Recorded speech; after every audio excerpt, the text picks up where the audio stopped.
예, 세 번째 시간을 시작하도록 하겠습니다. 이제 세 번째 시간에는 이제 발전기와 그 변압기에 대한 보호 개선 방식에 대해서 설명을 드릴 예정이고요. 그 다음에 이제 11장 변전소에 대한 부분을 요약해서 한번 설명을 드리겠습니다. 그리고 나서 잠깐 쉬었다가 발전기나 뭐 변압기에 대한 보호 방식에 대한 관련된 다른 자료들을 화면을 해가지고요 설명드리고, 그다음 변전소에 관련된 사진들을 가지고 설명을 드릴 예정입니다. 그리고 나서 다음 주에 변전소 부분에 대한 것들을 좀 더 상세하게 보완 설명 드리는 식으로 진행을 하려고 생각을 하고 있습니다.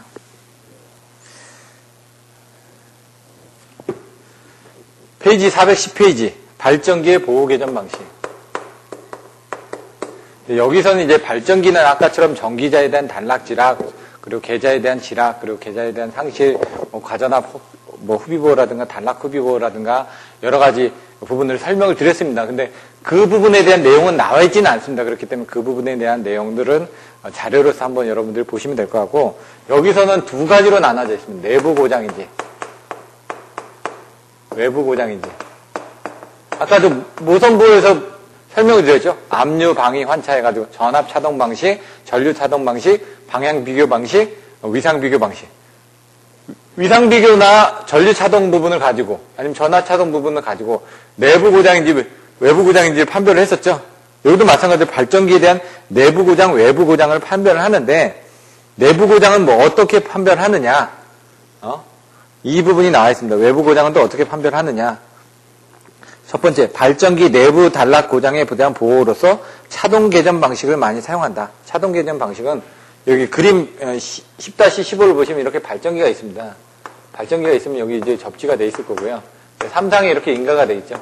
그래서 3상에 이렇게 인가가 돼 있을 거 아닙니까? 그럼 각각 CT를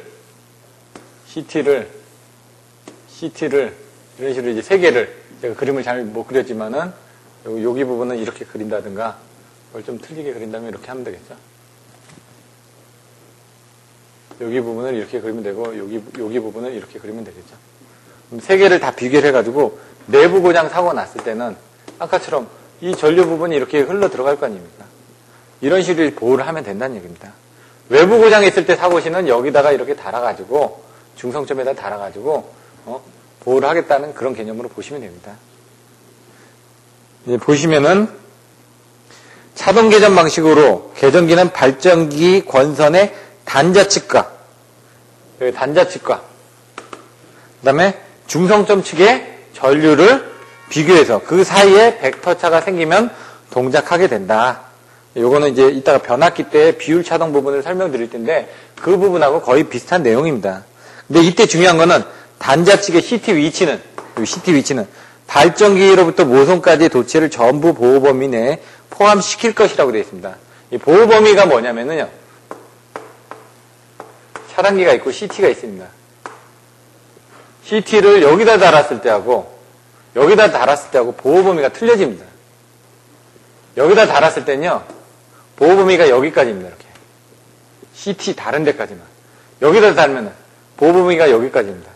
그럼 여기서 사고가 나더라도 여기까지 보호할 것이냐, 여기까지 보호할 것이냐 틀리죠. 그래서 우리들은 이제 CT의 보호 범위를 크게끔 하기 위해서 이 CT를 차단기 2차 측에 다는 거죠. 근데 차단기 1차 측에는 PT를 달죠. 이렇게 병렬로. 왜? 여기가 끊어지게 되면 이쪽이 살았는지 죽었는지를 알아야 될 거 아닙니까? 1차 측이 살았는지 죽었는지 알아서 작업을 해야 되는데, 여기는 끊었기 때문에 압니다. 당연히. 차단기를 끊었으니까 차단기를 투입하면 나오고. 그래서 얘를 끊었을 때 얘가 살았는지 죽었는지를 확인하기 위해서 이 전압계를 보면 되겠죠. 얘를 붙이면 어차피 전압계 또 사니까 알죠. 그래서 이 전단이 살았는지 죽었는지를 확인하기 위해서 전압계는 차단기 1차 측에 달고요. CT는 차단기 2차 측에 답니다.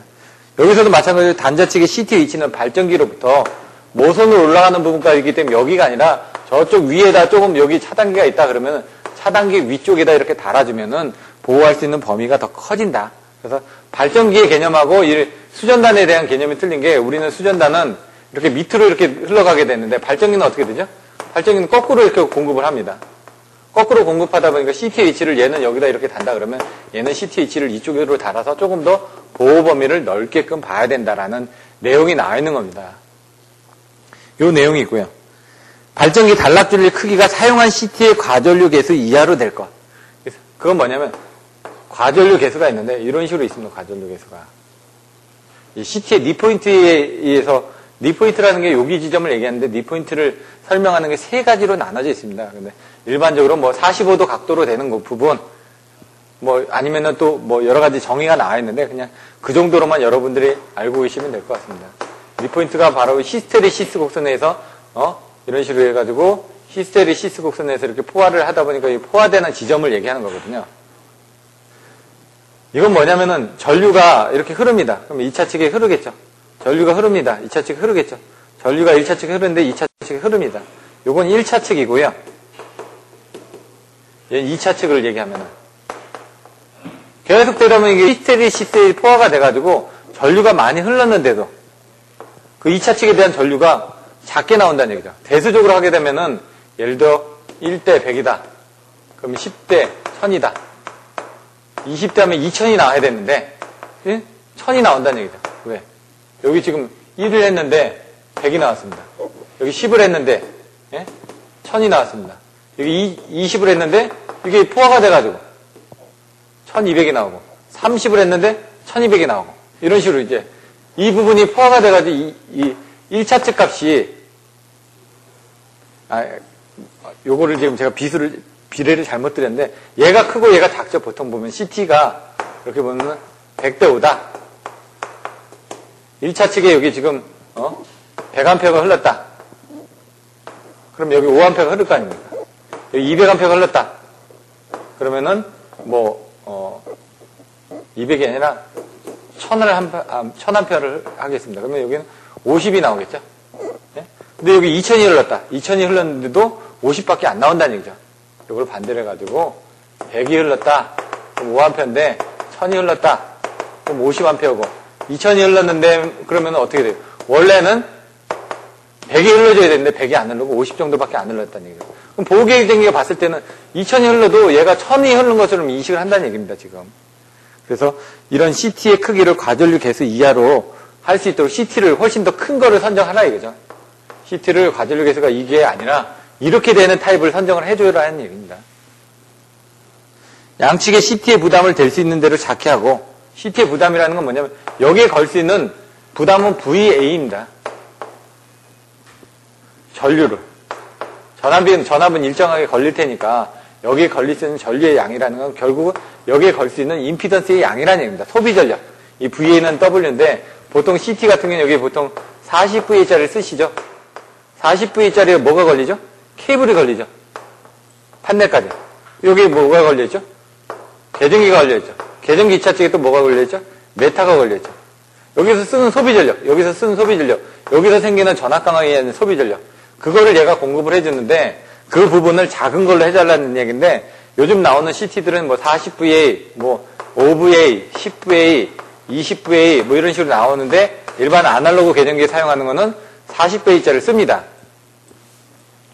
근데 유도 원판형 계정기 같은 10에서 뭐 한 20VA 정도의 소비 전력을 가집니다. 근데 디지털 보호 계정기는 얘는 1VA, 0.5에서 1VA 정도밖에 소비 전력을 안 씁니다. 그럼 내가 줄 수 있는 건 40인데 케이블에서 한 10 먹더라도 보호 계정기에서 1밖에 안 먹기 때문에 충분히 공급을 해줄 수가 있습니다. 그래서 이 얘기는 그겁니다. 양측의 CT의 부담을 댈 수 있는 대로 작게 하고 요거 부담이라는 건 여기에 걸려있는 부분을 작게 하기 위해서 해줘야 된다는 얘기입니다. 그렇지 않으면 이 CT가 과전류 정수 곱하기 부담은 일정하다라는 그런 내용이 있습니다. 나중에 보시면은. 그래서 얘가 부담이 작아지면 어떻게 되냐면 얘는 일정하니까 과전류 정수가 커집니다. 과전류 정수가 커지면은 얘처럼 이렇게 받아들여지는 부분이 이처럼 커지는 효과를 이룰 수가 있다는 얘기입니다. 그러면 계정기가 정확하게 동작할 수 있게끔 전류를 받아들일 수 있다라는 그런 내용으로 여러분들이 이해를 하시면 됩니다. 외부 고장에 대한 부분. 외부 고장으로 발전기가 과부하로 됐을 때 일반적으로 반환식 과전류 계정기가 사용되는데 시한 정정은 먼저 동작하고 난 뒤에 1, 2초 정도로. 왜냐면 부하 측에 차단기가 동작한 다음에.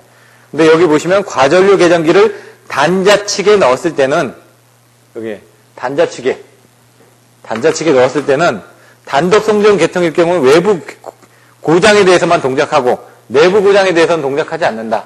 왜냐면 여기 내부 고장에 됐을 때는 얘가 이쪽으로 가니까 여기다 지금 OCR을 넣었는데 외부 고장이 나면 이쪽으로 흘러가니까 얘가 이걸 인식을 하니까 요 외부 고장 사고에서는 떨어지는데 요 내부 고장이 사고가 나면 이렇게 흘러 들어가지 않습니까? 여기서 이렇게. 예? 발전기에서 여기로 흘러 들어가다 보니까 얘는 그걸 인식을 못하니까 동작하지 않는다. 그런 얘기입니다. 근데 여기다 이제 중성점 측에다 넣었을 때는 이 사고 난 부분이 지락사고 나면서 이렇게 흘러 들어올 거 아니냐. 그래서 이 중성점 측에 넣었을 때는, 과전류 계정기는 내부 고장에 대해서도 동작하기 때문에 가능한 한 이것을 중성점 측에 접속해서 쓰는 것이 좋다. 라는 그런 내용들이 들어있습니다. 발전기에 대해서는. 발전기 보호 방식에 관련된 내용들은 이 다음 시간에 간단한 부분을 가지고 이런 게 있다 정도만 나중에 자료를 보는 방법에 대해서만 설명을 드리도록 하겠습니다. 그다음에 이제 변압기에 대한 보호 방식.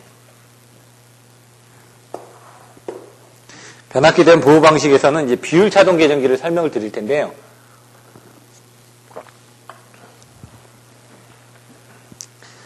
변압기 보호 방식. 여기는 비율 차동 개전 방식이 있습니다. 차동인데, 아까처럼 전류에 대한 차동인데, 비율을 가지고 보겠다는 얘기입니다. 변압기 내부 고장에 대해서는 발전기에 의해서 같은 차동 계전기는 사용할 수가 없다. 그 이유는 발전기의 경우는 단자 측의 전류. 저기 보시는 것처럼 발전기의 단자 측의 전류하고 여기에 대한 중성점의 전류는 평상 운전 시에도 똑같다 이거죠. 왜? 전압이 똑같으니까. 하지만은 변압기는 어떻게 되죠? 여기 22,900이다. 그러면 여기 380이다. 전압이 틀려지니까. 결선이 틀려지지 않습니까? 델타 Y로. 그럼 거기 흐르는 여기는 3상 3선식이고, 여기는 3상 4선식이고, 전류 비율이 또 틀려지죠. CTB가 또 틀려지죠. 여기는 100대 5다. 얘는 1500대 5다. 그럼 얘는 실질적으로 전격 전류가 50A면 2배입니다. 예를 들어. 2배다. 그럼 얘는 1000A다. 그럼 얘는 1.5배입니다. 여기서 2배가 이러도록 여기 1.5배가 들어온다. 차동 계정으로 비교를 해서 보다 보면 어떻게 될까요? 벌써 차가 생긴다는 얘기입니다. 그 차를 바꿔주기 위해서 여기다가 인터포징 릴레이를 달아가지고 그 부분을 바꿔주셔야 됩니다. 그리고 또 얘가 델타다. 그럼 옛날은 어떻게 했냐. 이게 델타다. 그러면 여기 CT 결선을 Y 결선을 했습니다. 여기 Y다. 그러면 여기 CT 결선을 델타 결선을 했습니다. 위상 차이에서 30도, 루트 3배만큼 차이가 납니다. 여기 델타를 Y로 맞춰주기 위해서, 표준을 맞춰주기 위해서 이렇게 된다는 얘기죠. 그건 뭐냐. 벡터도가 이렇게 있을 때, 델타일 때는 이렇게 해서 뭐 합쳐진다. 그럼 Y일 때는 이런 식으로 합쳐지기 때문에, 이 위상 차이에 따라서 크기들이 틀려진다는 얘기입니다. 요거는 이제 나중에 그 벡터도를 보시면 될 것 같고요. 개념적으로는 이제 이런 식으로 이제 틀려진다는 얘기고요. 그렇기 때문에 그거를 하기 위해서 인터포징 릴레이를 맞춰준다든가, CTB를 맞춰준다든가, 뭐 건수기를 맞춰준다든가. 그래서 옛날 아날로그 계정기 같은 T1, T2 해가지고 여기서 뭐 2.8을 했다 그러면 여기는 4.7을 한다든가 이런 식으로 해가지고 여기서 들어오는 전류의 비율을 2 곱하기 2.8을 해야 되고 여기는 1.5 곱하기 뭐 4.7을 해가지고 여기서 들어오는 전류에 대한 부분을 곱해줘가지고 사실상 여기서는 전류 차동이 없게끔 그렇게 만들어주는 부분을 수행을 했습니다. 그래서 그런 내용이 있다라는 얘기입니다, 지금. 그리고 또 어떤 부분이냐. 변압기에 대해서는 여자 전류의 차이만큼. 여기서 전압을 가압하게 되면 여기는 2차 측은 부하가 안 걸려있으니까 여기만 지금 여자 전류가 들어가겠죠. 그러면 순식간에 이 변압기 내부에 철심에 자석을 공급하기 위해서는 전류가 갑자기 들어가게 됩니다. 그러면 여자 전류가 생기겠죠. 인런식 커런트가. 그 여자 전류를 보시게 되면 어떻게 되냐면 이런 식으로 비대칭인 이고조파가 많이 들어가 있는 비대칭인 전류가 흐릅니다. 이고조파가 많이 포함이 되어 있거든요. 그래서 나중에 여기만 투입이 되다 보면은 얘가 봤을 때는 내부 고장처럼 보여지죠. 왜냐면 2차 측엔 전류가 안 흐르니까 여기 급격한 전류가 흘러 들어갈 거 아닙니까? 그래서 그런 변압기의 인러시 커런트에 대한 오동작을 방지하기 위해서 이고조파가 들어있으면 얘는 인러시 커런트니까 동작하지 말아라. 이런 식으로 이제 감도를 조정하거나 트립을 억제하거나 고조파를 억제하거나 비대칭파를 저지하거나 그런 부분이 나옵니다. 그래서 요거 인런식 커런트에 대한 대책으로서 인런식 커런트 대책을 저는 트, 감, 고, B로 외웠습니다. 나중에 변압기에 대한 여자 돌입 전류에 대한 대책으로서 어떤 부분이 사해지느냐. 트립을 락한다. 시간 동안. 왜냐하면 변압기가 투입되는 동안에는 전원이 딱 들어왔을 때는 어느 정도 시간 동안은 트립을 나가지 않게끔 잠가버리는 겁니다. 감도를 저하시키는 겁니다. 이런 부분이 들어왔을 때 감도를 저하시킨다는 고조파를 억제를 합니다. 이런 2고조파나 5고조파를 억제를 하는 부분. 비대칭파 저지법.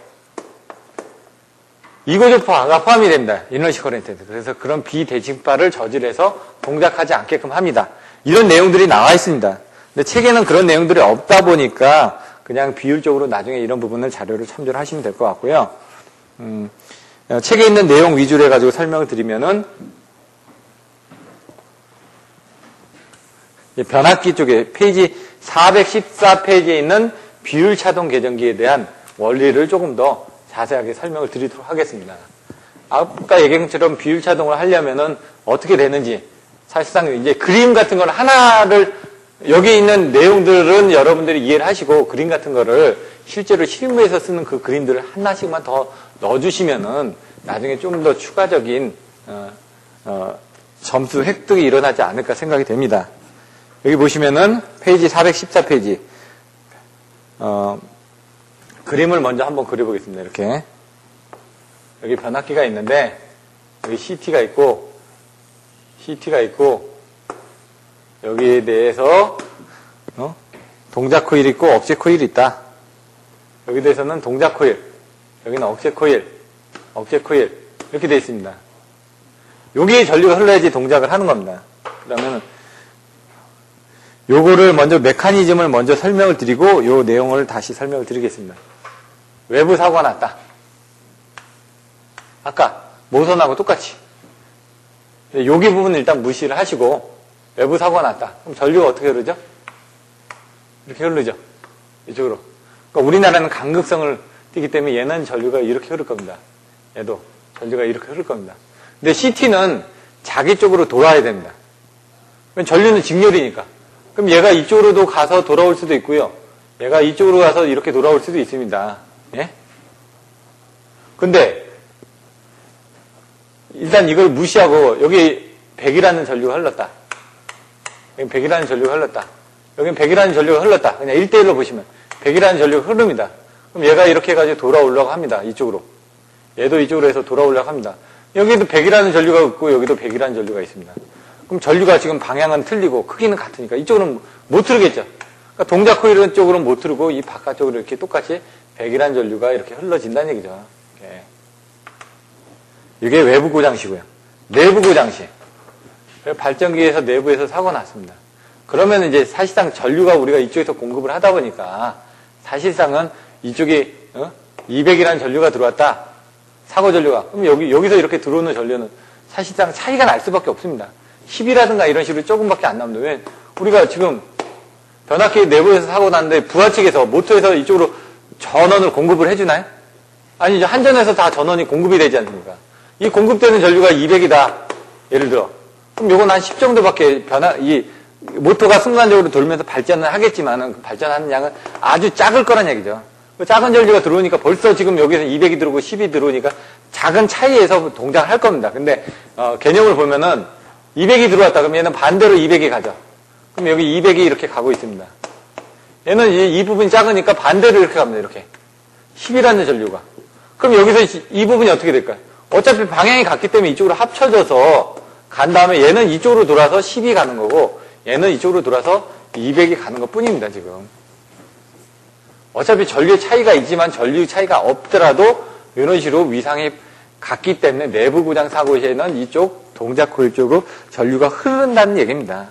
그거를 이제 비율로 보겠다는 얘기입니다. 왜? 아까 얘기한 것처럼 얘는 변압기를 쓰다 보니까 얘가 델타고 Y면은 옛날에는 Y를 썼어야 되고 얘는 델타를 썼어야 되는데 지금은 디지털 보호 계정기에서는 전부 다 Y를 써주시면 됩니다. 중요한 또 각변이가 있습니다. 각변이. 변압기의 각변이 따라서 이게 틀어집니다. 이 2차 측에.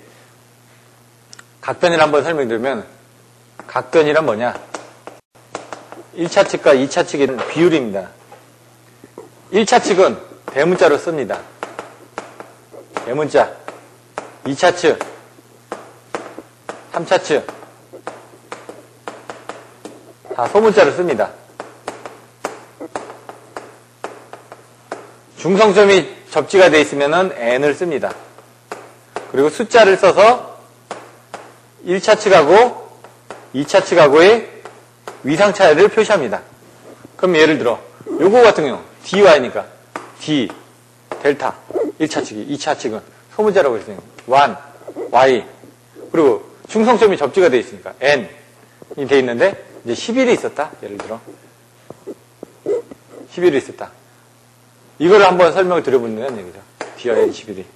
그 전에 한번 설명드렸던 것 같은데 이렇게 있습니다. R상 여기 1차 측 여기는 R상 S상 델타니까 여기 S상 T상 이게 델타죠? T상 이거를 이제 중첩을 해가지고 여기다 이렇게 똑같이 그려놓는다는 거예요. 이렇게 R상, S상, T상 그러면은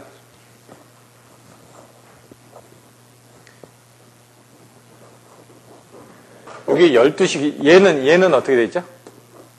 이렇게 가 있죠. 얘는 어떻게 되죠? 2차 측은 이렇게 가 있죠. 예? 그러면 얘는 12시죠. 얘는 11시죠. 근데 사실 위상각은 이렇게 돌아가면서 이렇게 합니다. 이렇게. 1일 때는 30도, 11일 때는 330도입니다. 그럼 여기 30도가 이렇게 틀어졌다는 얘기죠. 결론적으로. 그럼 뭐냐? 이거 의미하는 거는 1차 측은 델타로 돼 있고 2차 측은 Y로 돼 있는데 2차 측은 중성점이 접속이 돼 있고 11이라는 거는 이 11이 1차 측이 2차 측에 대해서 사실 이게 그림을 보시면은 2차 측이 이 그림을 잘못 그렸습니다. 얘는 지금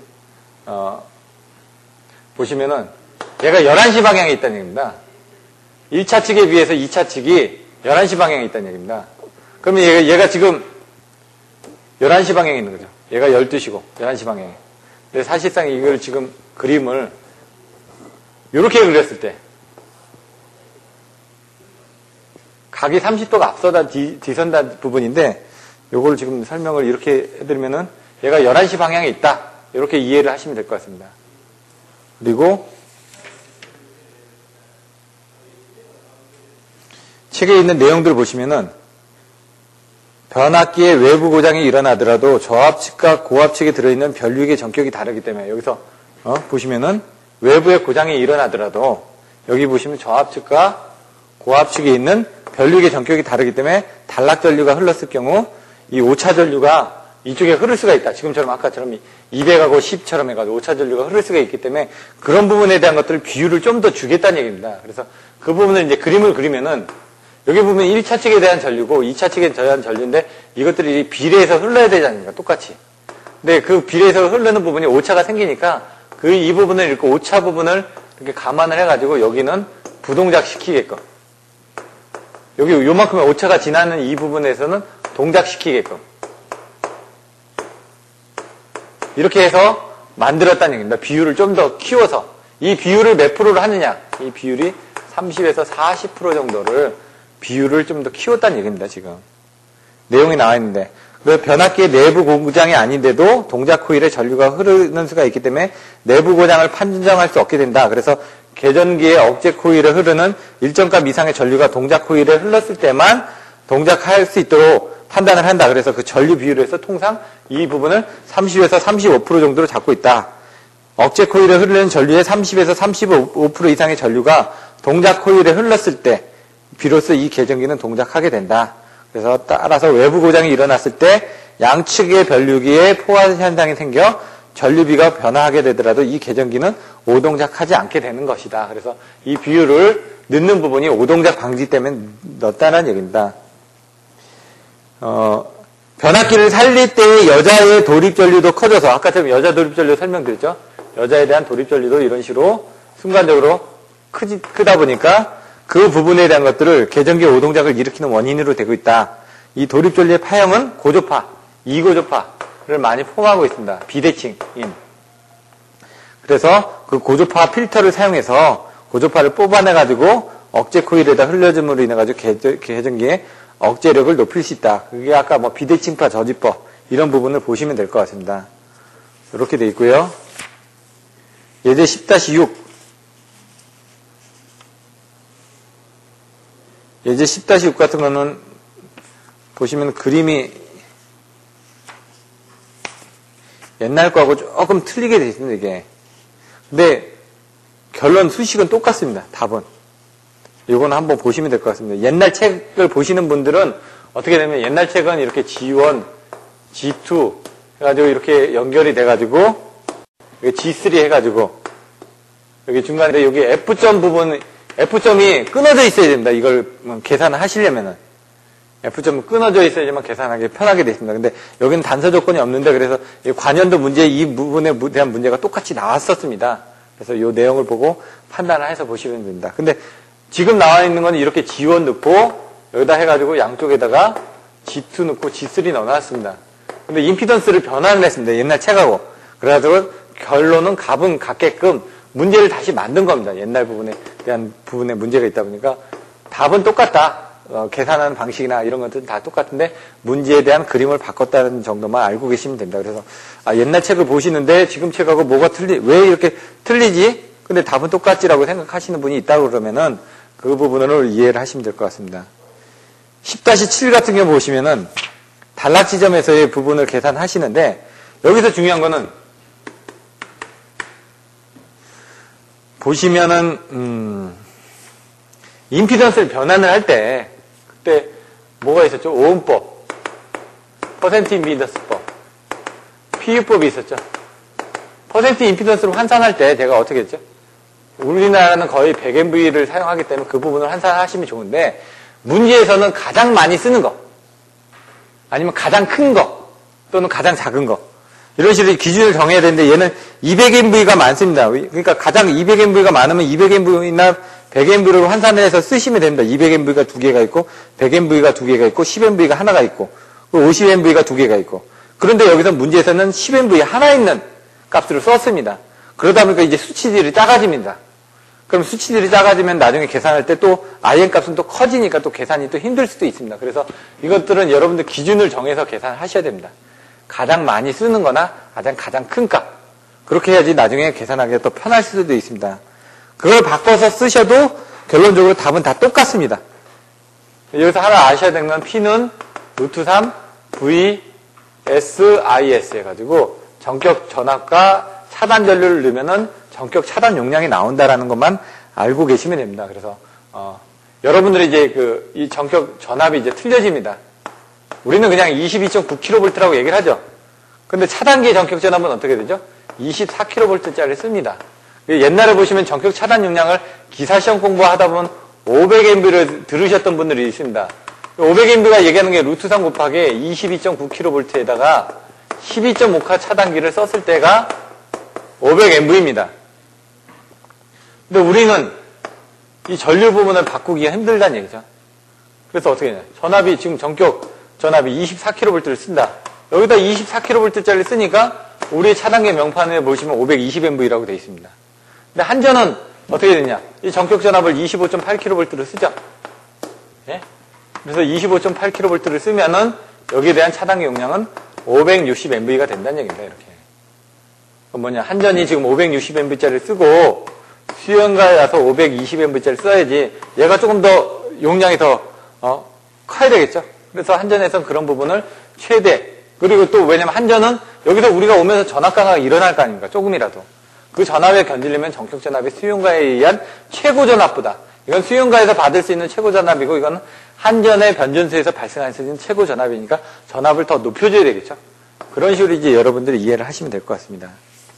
예제 10-8 같은 경우도 그냥 한류 리액터에 대한 내용을 이용해서 계산을 하는 건데 한번 보시면 될 것 같습니다. 그래서 한류 리액터에 대한 사진이라든가 설명들은 요 다음 시간에 사진들을 가지고 이제 간단하게 설명을 드리도록 하겠습니다.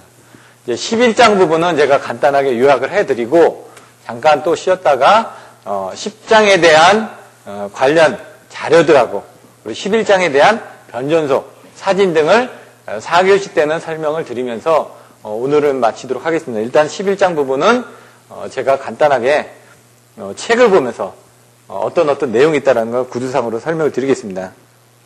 보시면은 이 11장 변전소 안에 뭐가 있느냐? 변전소의 역할에 대해서 나와 있습니다. 어떤 역할을 하는지 4가지가 나와 있습니다. 그 4가지 부분을 한번 잘 보고 쓰셔야 되는데 이 안에는 모선에 대한 내용들도 나와 있습니다. 거의 1번 전압의 변성과 조정. 이건 뭐로 하죠? 변압기로 한다는 이거죠. 2번 전력의 집중과 배분. 이건 뭐로 할까요?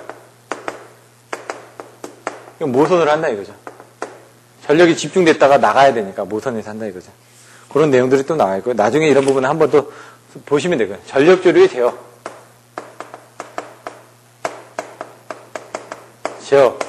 유효전력 제어, 무효전력 제어가 나오겠죠. 여기선 또. 예? 무효. 변압기에 대한 OLTC. 제어를 할 수가 있겠죠. 탭을 조정을 해가지고. 또 무효전력은 이제 예를 들어 션트 리액터라든가, 스테이트콘이라든가, SVC라든가, 이제 콘덴서나 리액터들에 대한 조합으로서 무효전력을 제어한다는 얘기입니다. 이 부분은. 4번 송배전선로의 보호. 여기 변전소도 보호 있는데 이건 뭐냐? 보호 계정기를 한다 이거죠. 그래서 저희가 10장에서 보호 계정기를 배웠죠. 그 다음에 앞에서 변압기 모선 보호 방식에 대해서 배웠죠. 그 다음에 전력조류 제어, 유효전력, 무효전력 제어는 이제 개통에서 여러분들 배우실 거고요. 그럼 여기 이제 어떤 설비들이 있느냐? 설비들이 뭐가 있느냐? 이 설비들에 대한 사진을 다음 시간에 설명을 드릴 텐데요. 변압기가 있다. TR이 있다. 조상설비가 있다. 조상설비가 뭐죠? 여기 나와 있는 콘덴서나 리액터죠. 그런 내용이 있다. 그런 부분으로 이제 다음 주에 이제 좀 더 자세하게 설명을 드릴 거고요. 그 다음 모선이 있다. 그 모선에서는 여기 얘기한 것처럼 단모선, 복모선 그런 부분이 있고요. 이제 여기 그 조상설비에 있는 콘덴서를 어떻게 접속을 하는지 고압용하고 특별 고압용에 대한 단선도가 책의 페이지 424페이지에 그림 11-1에 설명이 되어 있습니다. 이게 잘 이해가 안 되시기 때문에 사진을 보여드릴 겁니다. 그 사진을 보고 나시면 여러분들이 이게 정확하게 이해가 되실 겁니다. 그 모선에 대한 설명, 단모선이 어떻게 되고 복모선이 어떻게 되는지 그런 내용들 살펴보시면 되고요. 그 다음 차단기가 나옵니다. 설비들에서. 차단기는 차단기의 소호 방식에 따라서 여기 나오는 좀 OCB, ACB, MBB, ABB, VCB, GCB 등으로 나눠지겠죠. SF6 카스 차단기들이 나올 거고요. 그 다음에 단로기, DS가 나옵니다. 디스커넥트 스위치.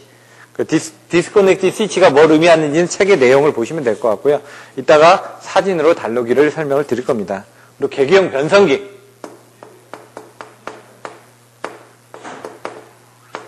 이건 계기형이 있고 계전기형이 있습니다. 근데 여기 변성기는 뭐냐? 성질을 변환하는 장치다. 성질을 변환하는 뭐냐?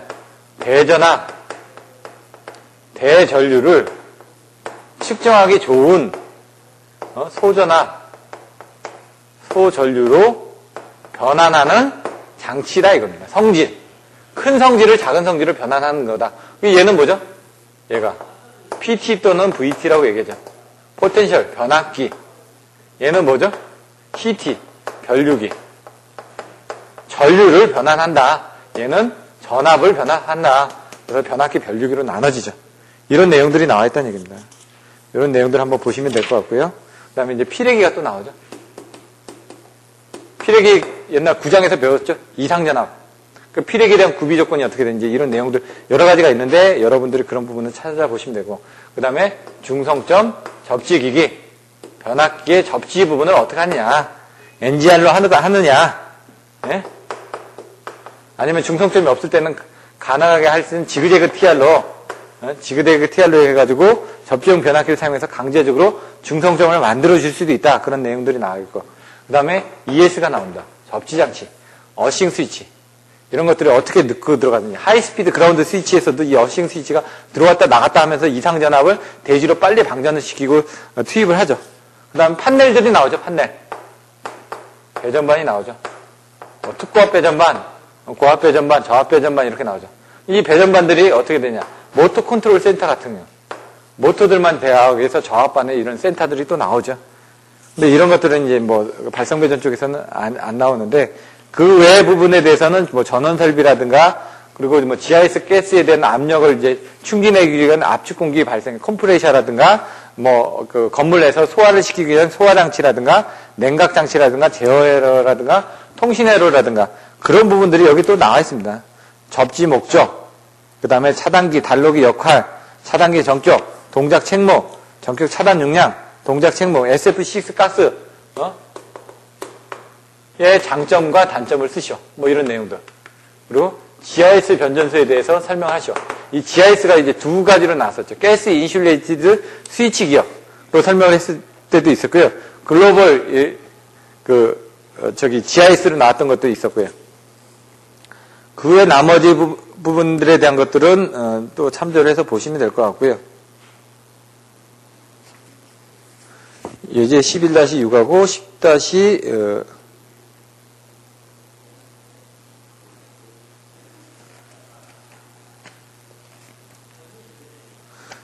예제 10-6하고 11-6을 보시면은 거의 똑같습니다, 지금. 책의 내용이 216MB, 21.6. 내용이 거의 똑같거든요, 그림이. 그래서 그거는 나중에 한번 확인을 해보시면 됩니다, 지금. 옛날에 예제 11-6이 그 그림이 약간 틀렸었던 겁니다, 지금. 그래서 내용은 큰 차이는 없으니까 보시면 될 것 같고요. 그 외에 뭐 단락 용량에 대한 증감 대책. 요것만 25점짜리로 문제가 나왔습니다. 요것도 좀 한 2년 전에 나왔거든요. 그리고 변전소에 대한 추세, 그리고 스카다 시스템, 뭐 EMS 시스템, 뭐 이런 원방 감시하고 원격 제어하고 이런 내용들에 대해서 또 나온다는 얘기죠. 그래서 이렇게 해가지고 지금 간단하게 11장 요약을 마치고요. 그 다음에 이제 잠깐 쉬었다가 그 사진들을 보여드리고 10장 보호계전기 쪽에 대한 그 보호 방식을 어떻게 답안지를 썼는지 그런 참조할 만한 자료들이 어떤 게 있는지 그런 부분을 설명드리고 변전소에 대한 사진들을 설명드리고 오늘은 마치고 다음 주에 11장하고 11장 이제 설명드리면 이제 사진들을 한번 보셨기 때문에 크게 어렵지가 않습니다. 그 다음에 이제 12장 배전계통으로 이제 넘어갑니다. 이제 배전계통부터는 12장, 13장, 14장 이렇게 나왔는데 이 부분을 끝내고 나면은 이제 전력계통 쪽으로 갈 거고요.